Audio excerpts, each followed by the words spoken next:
नमस्कार. आज आहे मौनी अमावास्या आणि उद्यापासून सुरू होते माघ प्रतिपदा म्हणजेच गुप्त नवरात्री.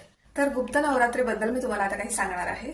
चला बघूया त्याच्याबद्दल काही महत्वाच्या गोष्टी. मंडळी, तसं बघायला गेलं तर वर्षातून 4 वेळा नवरात्री येतात. तुम्हाला माहिती होतं का हे? मी तुम्हाला सांगते आता.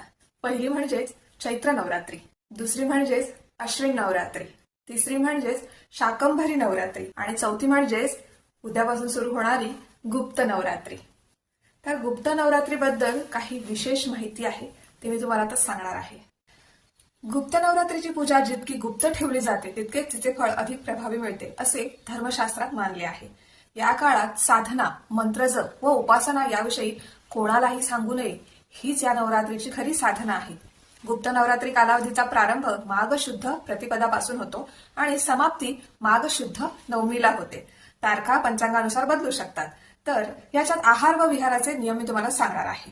पूर्णतः सात्विक आहार आपण घ्यायचा आहे. मांस, मद्य, कांदा व लसूण वर्ज्य.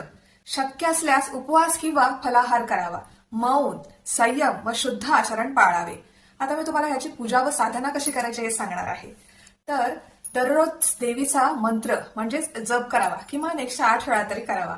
धूप, दीप व दीपदान शक्य असल्यास 9 दिवस अखंड दिवा कुलदेवतेचे स्मरण करून लावायचा असतो.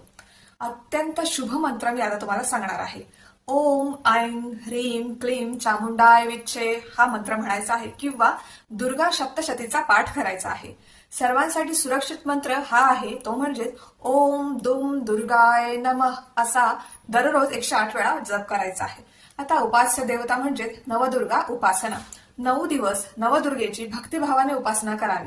दशमहाविद्या उपासना गुरुपदेशानेच करायची असते.